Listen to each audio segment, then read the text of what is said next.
Nunca creí en las historias de aparecidos. En Sombrerete, Zacatecas, todos crecimos escuchando relatos de casas viejas, de muertos que no se iban y de patios donde algo caminaba por las noches. Pero siempre pensé que eran exageraciones para asustar a los niños o justificar el abandono de ciertos lugares. Eso creía, hasta que acepté cuidar aquella casa. La casona estaba en las orillas del pueblo, retirada de las calles principales, con muros gruesos de adobe ennegrecido por el tiempo y una reja de hierro que chirriaba incluso cuando no soplaba el viento.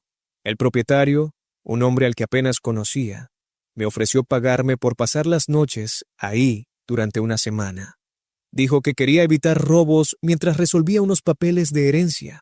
No explicó más, y yo tampoco pregunté. El dinero me hacía falta. Desde la primera tarde, el lugar me produjo una sensación difícil de explicar.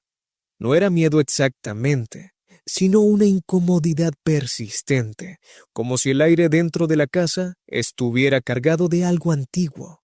El centro de la construcción era un patio cuadrado, amplio, con un piso de piedra gastada y una fuente seca en medio. Las habitaciones lo rodeaban como testigos silenciosos de otra época. No había muebles, solo polvo, telarañas y un eco extraño que devolvía cada paso. Esa primera noche no ocurrió nada fuera de lo común. Me senté en una silla vieja, con una linterna y el celular en la mano, escuchando el sonido lejano de los perros del pueblo y el canto ocasional de algún gallo desorientado. El frío se metía por los huesos, pero logré mantenerme despierto hasta el amanecer. La segunda noche fue distinta. Poco después de la medianoche, mientras revisaba el patio con la linterna, noté algo que no había estado ahí antes. Una figura femenina, de espaldas a mí, parada justo al centro del patio, frente a la fuente seca. No escuché pasos, no escuché puertas. Simplemente estaba ahí. Al principio pensé que alguien había entrado. Me levanté de golpe y alumbré directamente hacia ella. La luz no pareció afectarla.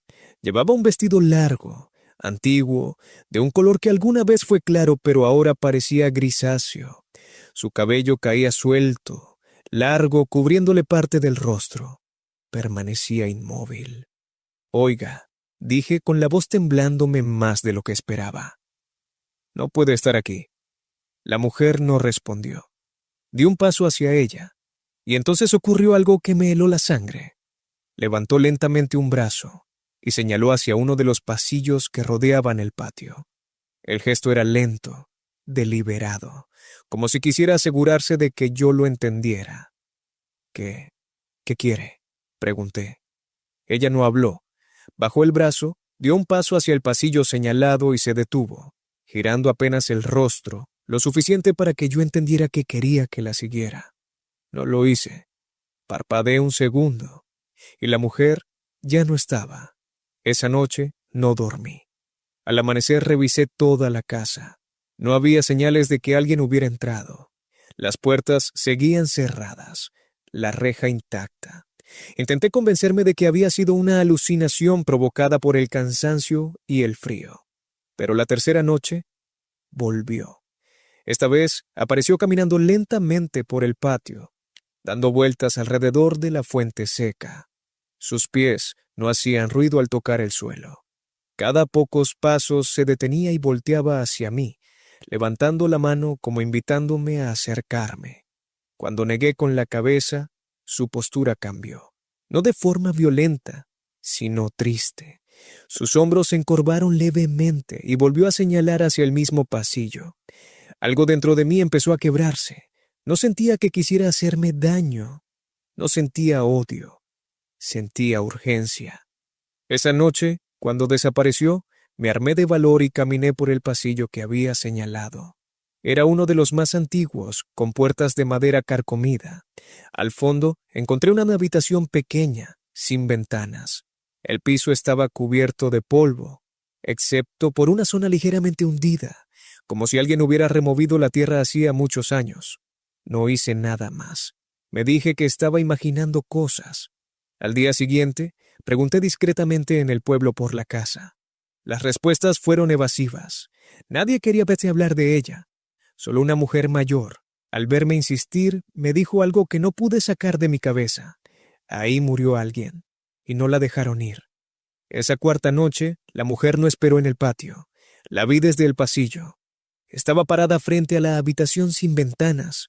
Al verme, levantó ambas manos y las movió lentamente como si estuviera contando. 1, 2, 3. Luego señaló el suelo. Entonces entendí que no iba a dejar de aparecer, no hasta que la siguiera. Y esa comprensión fue mucho más aterradora que cualquier amenaza. Esa noche llevé una pala. No recuerdo en qué momento exacto tomé la decisión. Solo sé que, después de verla contar con los dedos y señalar el suelo, algo dentro de mí aceptó que no se trataba de miedo, sino de una deuda que no me pertenecía, pero que alguien debía saldar. La casa estaba en silencio absoluto, ni grillos, ni perros, ni viento, solo el sonido de mis propios pasos resonando en el patio. La linterna iluminaba la fuente seca, las paredes agrietadas, las sombras alargadas que parecían moverse aun cuando yo permanecía quieto. Ella apareció cuando entré a la habitación sin ventanas. Estaba de pie junto al muro del fondo mirándome. Su rostro seguía parcialmente cubierto por el cabello, pero ahora distinguí algo que antes no había notado. La piel no era traslúcida ni etérea como uno imaginaría en un fantasma. Parecía vieja, seca, como la de un cuerpo que llevaba demasiado tiempo lejos del sol. Clavó los ojos en la pala, asintió lentamente. El primer golpe contra el suelo levantó una nube de polvo que me hizo toser. El piso no era de piedra, como el resto de la casa, sino de tierra compactada. Al segundo golpe la pala chocó con algo duro. No era roca, sonaba hueco. Tragué saliva y seguí cavando. El olor llegó antes que la forma. Un hedor rancio, dulzón que me hizo arder los ojos. Aparté la tierra con manos temblorosas hasta que la linterna iluminó un fragmento de tela podrida, y debajo, huesos. El cráneo estaba ladeado con la mandíbula abierta como si hubiera muerto intentando gritar. El vestido era el mismo que ella llevaba puesto cada noche. A un lado del cuerpo, envuelto en un pañuelo casi deshecho, había un pequeño saco de cuero. Ella se arrodilló junto a la fosa. Por primera vez, levantó el rostro completamente. No tenía ojos, solo cuencas oscuras, profundas. Pero aún así, sentí que me miraba. Señaló el saco. Lo abrí con manos torpes. Dentro había monedas de oro, antiguas, pesadas, cubiertas de tierra pero intactas. No sabía de numismática, pero incluso yo entendí que aquello valía mucho dinero. ¿Esto es para mí?, susurré, sin saber por qué. Ella negó con la cabeza, luego señaló el cuerpo y después el patio. Comprendí. No quería que me quedara las monedas, quería que su cuerpo dejara de estar oculto, quería que alguien supiera la verdad. A la mañana siguiente fui al municipio. Expliqué lo que había encontrado sin mencionar apariciones ni mujeres silenciosas. Las autoridades acudieron a la casa, exhumaron el cuerpo. Un médico confirmó que llevaba décadas enterrado ahí. La historia salió a la luz poco a poco. Había sido una mujer sola, dueña original de la casa, acusada de robar unas monedas de oro a una familia influyente. Nunca se comprobó nada. Una noche la sacaron de su habitación, la golpearon y la enterraron viva en el patio, junto a aquello que jamás entregó. Las monedas no eran un botín, eran la prueba. Cuando todo terminó, la casa fue clausurada.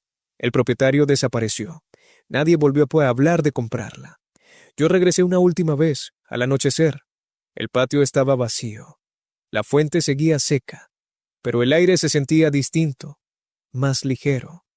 Antes de irme dejé el saco con las monedas sobre la piedra central del patio, tal como ella había señalado. Nunca volví a verla. Semanas después, las monedas aparecieron en manos del municipio, donadas de forma anónima. Nadie supo cómo llegaron ahí. Yo sí. Desde entonces, cuando paso cerca de casas viejas con patios silenciosos, bajo la mirada, porque aprendí algo que nunca se me va a olvidar. Algunos muertos no buscan venganza, solo quieren que alguien los siga, para que por fin puedan descansar.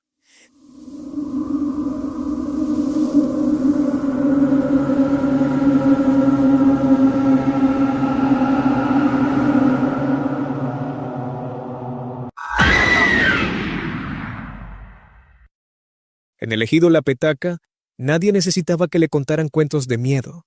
El terror no venía de historias inventadas ni de leyendas traídas de otros pueblos. Ahí, el miedo tenía nombre, forma y plumas. Yo crecí escuchando advertencias que parecían reglas no escritas de la vida diaria. No salir después de que oscureciera. No caminar solo por las brechas. No responder cuando alguien te llamara por tu nombre de noche. Y sobre todo, no seguir a los guajolotes cuando gritaban como si fueran personas, porque los guajolotes no gritaban así. Eso nos decían los adultos. Y cuando preguntábamos por qué, siempre cambiaban el tema. La primera vez que la vi, yo tenía 9 años.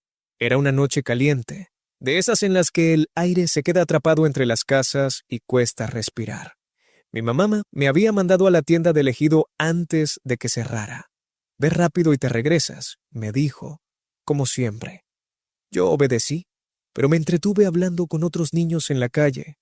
Entonces escuchamos el ruido, un aleteo pesado, torpe, acompañado de un sonido extraño, casi como un jadeo. Al principio pensamos que era un animal grande escapando de algún corral, pero cuando lo vimos cruzar la calle, el silencio nos cayó encima como un golpe. Era un guajolote, enorme, demasiado grande para ser normal. Sus plumas eran negras, opacas, y el cuello rojizo parecía estirarse más de lo que debería. Caminaba erguido, casi humano. Y cuando volteó a vernos, juraría que sus ojos no eran de ave, eran ojos viejos. «Corran», susurró alguien. No esperamos a que lo repitiera. El guajolote lanzó un chillido agudo, largo, que no se parecía al sonido de ningún animal que yo hubiera escuchado. Empezó a perseguirnos por la calle principal del ejido, golpeando el suelo con las patas, batiendo las alas como si se burlara de nosotros. Corrí como nunca en mi vida. Sentía el aliento caliente en la espalda, escuchaba las uñas raspar la tierra. Uno de los niños cayó. Yo volteé, seguro de que lo iban a agarrar, pero el guajolote solo se inclinó sobre él, le picoteó el cabello y lanzó ese chillido horrible como una risa rota. Después se fue. Al día siguiente, el niño no habló. No habló durante semanas. Los adultos se reunieron esa misma noche. Yo los escuché desde la cama. Decían que ya no era un juego, que había vuelto, que los niños estaban en peligro, que era la misma de antes. «Es ella», dijo una voz. Nunca se fue. Entonces supe que no era la primera vez. Con el paso de los días, los encuentros se repitieron, siempre de noche, siempre con niños. El guajolote aparecía en las esquinas, en las brechas, cerca de la escuela. Nunca entraba a las casas, pero se quedaba afuera, caminando de un lado a otro como esperando. Algunos decían que, si te atrapaba, no te mataba. Te seguía durante días, te enfermabas, te ponías flaco, dejabas de dormir, hasta que algo dentro de ti se apagaba. Mis padres empezaron a encerrarnos temprano, clavaron tablas en las ventanas, rezaban en voz baja. Y cada noche, desde mi cama, yo escuchaba ese chillido lejano, recorriendo el ejido como un anuncio de que seguía ahí. Una madrugada, mi papá regresó golpeado. Dijo que la habían visto transformarse. Un hombre del ejido la siguió hasta las afueras, hacia un terreno baldío, y vio cómo el guajolote se sacudía, cómo las plumas parecían desprenderse del cuerpo, cómo las patas se torcían hasta convertirse en pies humanos. Era una mujer, vieja, delgada, con los ojos hundidos y la boca llena de dientes amarillos. Se levantó del suelo como si nada y caminó hacia su casa. Ahí fue cuando los hombres del ejido decidieron que ya era suficiente. No llamaron a nadie, no fueron a la policía. En La Petaca, los problemas se resolvían entre todos. La fueron a buscar al caer la noche. Yo me escapé de la casa y los seguí, escondiéndome entre los árboles. Vi cómo rodeaban la vivienda. Una casa vieja, aislada, con el techo caído y un olor a animal podrido que se sentía desde lejos. Ella no gritó cuando la sacaron, solo sonrió. «Llegaron tarde», dijo con una voz rasposa. «Ya probé su miedo». La amarraron. Alguien llevó gasolina. Otro, cerillos. Y entonces entendí por qué nadie quería hablar de ella. Porque lo que hicieron esa noche no fue justicia. Fue algo peor. La sacaron arrastrando hasta el centro del terreno, donde la tierra estaba dura y cuarteada. La luna iluminaba apenas lo suficiente para ver su rostro con claridad. No parecía asustada, no suplicó, no pidió perdón. Eso fue lo que más perturbó a todos. Si me queman, dijo con calma, no voy a volver como ustedes creen. Nadie respondió. Le amarraron los brazos a la espalda y la obligaron a sentarse en el suelo. Uno de los hombres vació la gasolina directamente sobre sus pies descalzos. El olor se mezcló con el de la tierra húmeda y el sudor del miedo colectivo. Yo estaba escondido detrás de unos mezquites, temblando, con las manos apretadas contra la boca para no gritar. Cuando encendieron el fuego, el grito no fue humano. Fue un chillido agudo, idéntico al del guajolote, pero multiplicado por el dolor. Las llamas envolvieron sus pies y subieron hasta los tobillos. Ella se retorcía, se arqueaba, pero no pidió ayuda. Maldijo, no con palabras claras, sino con sonidos que parecían rezos al revés. No van a dormir, alcancé a escuchar. Ninguno de ustedes, ni sus hijos. Cuando el fuego se apagó, sus pies eran solo carne negra y huesos retorcidos.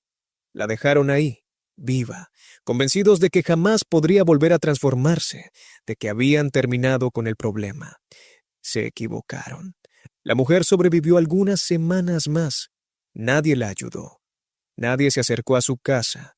Por las noches se escuchaban golpes desde su interior, como si algo pesado se arrastrara por el suelo. Luego, un silencio espeso, interminable. Una mañana la encontraron muerta. O eso creyeron, porque esa misma noche el guajolote volvió a gritar. Ya no corría, ya no perseguía, caminaba lentamente por las calles del ejido, arrastrando las patas, dejando marcas profundas en la tierra. Sus alas colgaban torcidas, y cuando chillaba, el sonido era más bajo, más grave, cargado de rabia. Los niños empezaron a enfermar otra vez, pero ahora era distinto. No los seguía. Se quedaba fuera de las casas, rascando la puerta con las uñas. Algunos juraban ver una sombra humana mezclarse con la del ave, como si no pudiera decidir qué forma tomar. Una madrugada mi hermano menor despertó gritando. Decía que una mujer sin pies estaba parada junto a su cama, señalándolo. Cuando mi mamá entró, no había nadie. Pero el olor a animal quemado permaneció en el cuarto durante días. Poco a poco, la gente empezó a irse del ejido. Familias enteras abandonaron sus casas. Los hombres que participaron aquella noche comenzaron a morir de formas extrañas. Uno se ahorcó. Otro apareció ahogado en un arroyo seco. Otro más se quemó en un incendio inexplicable. Mi papá fue el último. Antes de morir, me llamó y me dijo algo que nunca voy a olvidar. No la detuvimos. La atamos a este lugar. Hoy la petaca sigue existiendo, pero ya no es la misma. De noche nadie sale. Y si alguien escucha a un guajolote gritar como persona, se encierra y reza. Porque ahí aprendimos demasiado tarde que hay cosas que no se castigan con fuego. Hay cosas que, cuando las quemas, solo regresan más rotas y mucho más vengativas.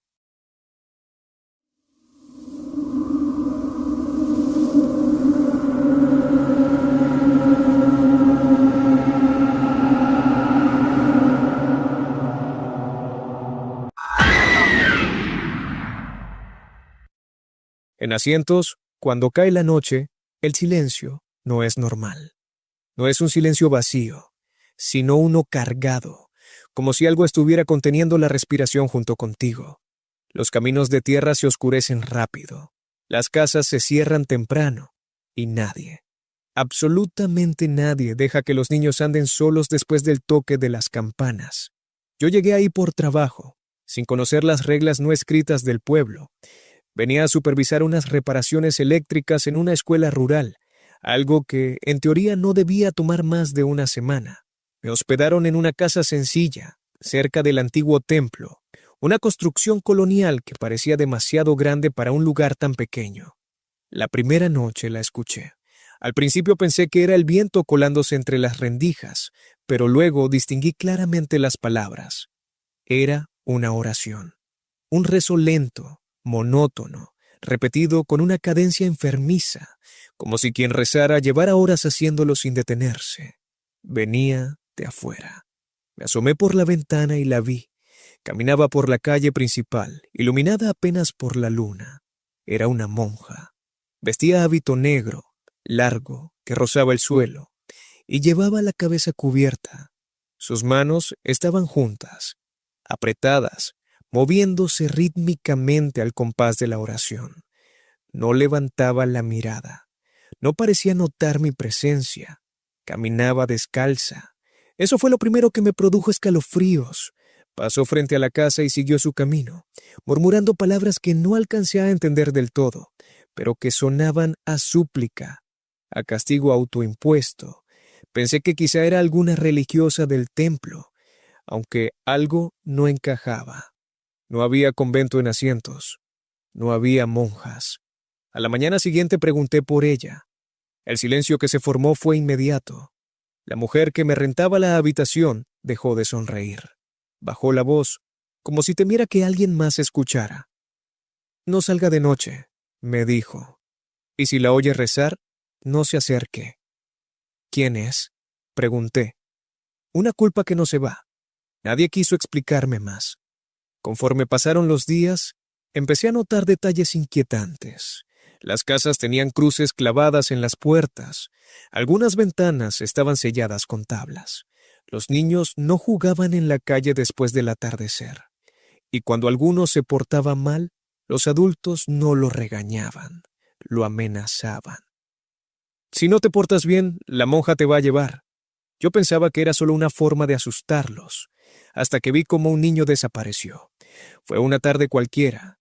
El pequeño de unos 7 años estaba jugando cerca de la plaza. Su madre entró un momento a la tienda. Cuando salió, él ya no estaba. No hubo gritos, no hubo testigos, solo una sensación de vacío que se extendió por todo el pueblo. Esa noche, el rezo fue más fuerte. La monja pasó frente a la casa donde se hospedaba el niño. Se detuvo, giró lentamente el rostro hacia la puerta y por primera vez levantó la mirada. Yo la vi desde lejos. Su rostro no era joven ni viejo. Era algo intermedio, consumido por el cansancio. Tenía ojeras profundas, la piel pálida, y los labios resecos se movían sin detenerse. Pero sus ojos estaban llenos de algo peor que la rabia, culpa. Al día siguiente encontraron huellas pequeñas descalzas en el camino que llevaba al cerro, y junto a ellas marcas más largas, arrastradas, como si alguien caminara penitente, castigándose con cada paso. Ahí fue cuando entendí que la monja no solo rezaba, buscaba, y siempre encontraba a los que, según ella, merecían pagar. El tercer niño desapareció una semana después del primero. Para entonces, el miedo ya no se ocultaba detrás de rezos ni de silencios incómodos. Se respiraba en cada esquina, en cada mirada esquiva, en cada puerta cerrada antes de que el sol terminara de ocultarse. Las campanas del templo repicaban más temprano, como si quisieran advertirle a la noche que no era bienvenida. Yo ya no dormía. Cada madrugada escuchaba la oración pasar frente a la casa. A veces se detenía, a veces el murmullo se volvía más intenso, más desesperado, como si la monja supiera que alguien la escuchaba. Nunca tocó mi puerta, pero sentía su presencia del otro lado, inmóvil, rezando por algo que no podía perdonarse. Decidí investigar. Un anciano del pueblo, el sacristán, fue el único que aceptó hablar conmigo. Me citó al amanecer dentro del templo, cuando la luz apenas entraba por los vitrales polvosos. «No es una monja», me dijo sin rodeos. Nunca lo fue del todo. Me contó que, décadas atrás, una mujer llegó al pueblo huyendo. Decía haber pertenecido a una orden religiosa, pero había sido expulsada. Nadie supo exactamente por qué. Se quedó en Asientos, viviendo de limosnas, pasando horas enteras rezando en el templo, pidiendo perdón a gritos, golpeándose el pecho hasta sangrar. El sacerdote de entonces intentó ayudarla. La acogió. La escuchó confesar. Tenía algo con los niños, dijo el sacristán con la voz quebrada. No como usted piensa, pero peor. La mujer creía que los niños eran portadores del pecado original, que debían ser corregidos antes de crecer, castigarlos, encerrarlos, asustarlos. Decía que así los salvaba. Una noche, uno de los pequeños murió bajo su cuidado. La mujer no fue entregada a las autoridades. El sacerdote decidió encerrarla en una celda improvisada, debajo del templo, para que rezara y se arrepintiera. Pero la culpa no la sanó, la consumió. Murió ahí abajo, de rodillas, rezando, o eso creyeron. Cuando el sacristán terminó su historia, supe que algo no cuadraba. ¿Y los niños que desaparecen ahora?, pregunté. Él bajó la mirada. Ella sigue expiando, respondió. Cree que todavía puede salvarlos. Esa misma noche la seguí. No sé de dónde saqué el valor. Tal vez del cansancio, tal vez de la rabia. Caminé a distancia, cuidando que no me oyera. Sus pies descalzos dejaban marcas sangrantes en la tierra, pero ella no se detenía. Rezaba cada vez más rápido, más fuerte. Se dirigió al cerro, llegó hasta una vieja mina abandonada, se detuvo frente a la entrada oscura y levantó la cabeza al cielo por primera vez desde que la conocí. Perdóname, dijo en voz clara, aún me faltan. Entró. Yo no.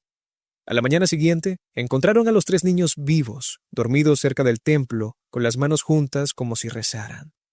No recordaban nada. Solo decían que una mujer les había pedido que se portaran bien. Desde entonces, la monja sigue caminando. Nunca más se llevó a un niño, pero cada noche se escucha su oración, cada vez más débil, como si se estuviera deshaciendo poco a poco.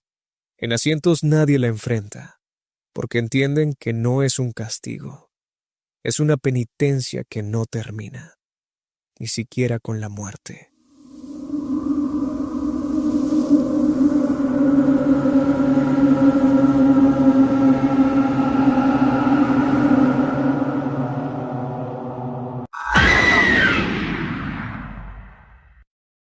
En la Roma uno aprende rápido a no preguntar demasiado. Las fachadas antiguas esconden más de lo que muestran, y los vecinos llevan décadas perfeccionando el arte de mirar sin ver. Llegué ahí buscando anonimato. Creí que entre cafés, edificios porfirianos y calles llenas de gente nadie notaría a alguien que solo quería desaparecer un poco. Me equivoqué. La primera invitación llegó en forma de coincidencia. Un hombre se sentó junto a mí en una cafetería de Álvaro Obregón. Vestía normal, demasiado normal. Hablamos de trivialidades, libros, arquitectura, el ruido constante de la ciudad. Antes de irse me dijo algo que aún hoy me eriza la piel. A ti te quedaría bien otro rostro. Pensé que era una broma.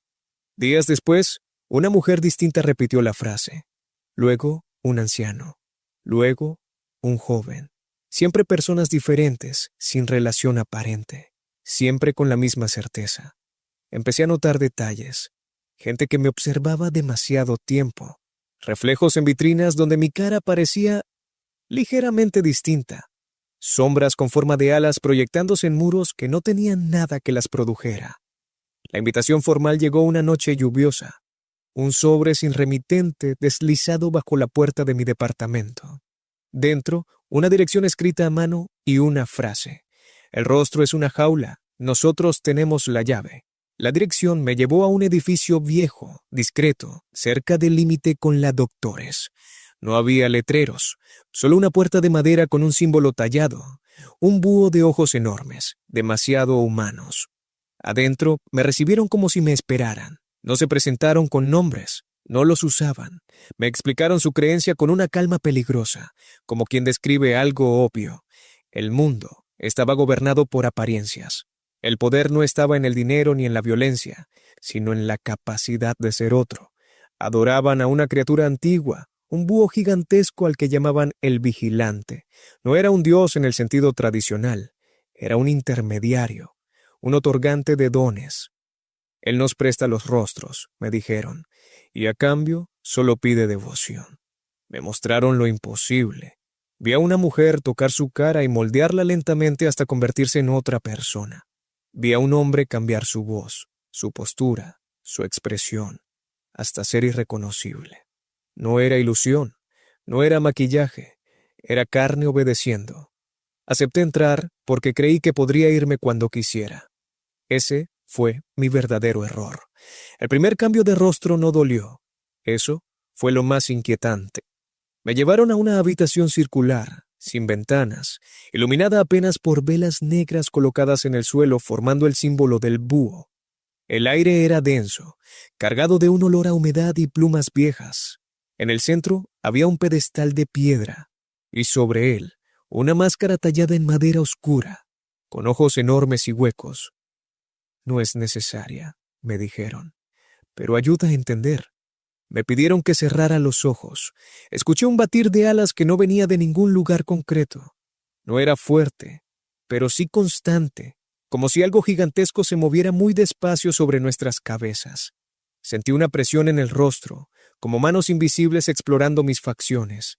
Cuando abrí los ojos, el reflejo que vi en el espejo no era el mío. Era mejor, más seguro, más atractivo, más convincente. Durante semanas viví con ese nuevo rostro. Caminaba por la ciudad y notaba cómo la gente reaccionaba distinto. Conseguí cosas que antes me eran negadas. Puertas que siempre estuvieron cerradas se abrían sin resistencia. Empecé a entender por qué la secta existía. El poder era real, adictivo, pero también empecé a notar el precio. Soñaba con ojos enormes observándome desde la oscuridad. Escuchaba el batir de alas incluso en pleno día. A veces, al tocarme la cara, sentía que la piel no terminaba de obedecerme, como si algo más tuviera derecho sobre ella. Pregunté qué pasaba cuando alguien quería irse. El silencio fue inmediato. Nadie se va, respondieron al final. Solo cambian de función. Descubrí la verdad por accidente. Una noche bajé a un nivel del edificio al que no me habían permitido entrar. Ahí encontré un cuarto lleno de rostros, no máscaras.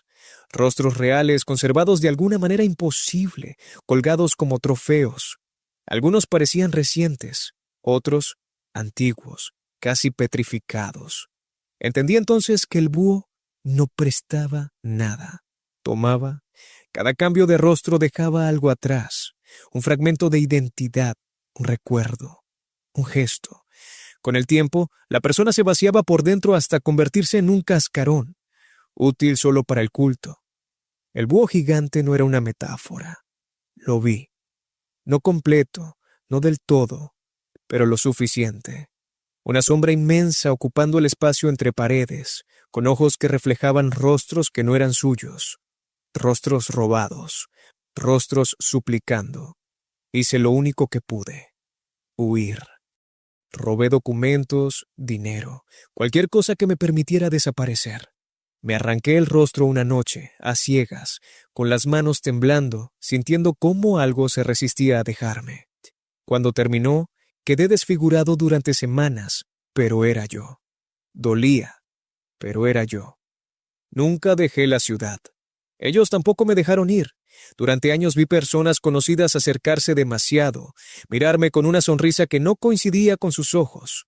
Escuché la frase en distintas voces: a ti te quedaría bien otro rostro. Recibí amenazas que no parecían amenazas, invitaciones disfrazadas de coincidencias. El símbolo del búho aparecía en lugares imposibles, en un espejo empañado, en una sombra proyectada, en el reflejo de una ventana. Hoy vivo con otro nombre, otra vida, pero nunca tranquilo, porque aprendí algo que no puedo olvidar. En la Ciudad de México, entre calles llenas de gente y edificios antiguos, hay quienes no buscan poder ni riqueza, buscan ser alguien más. Y mientras el búho siga vigilando desde lo alto, ningún rostro está completamente a salvo.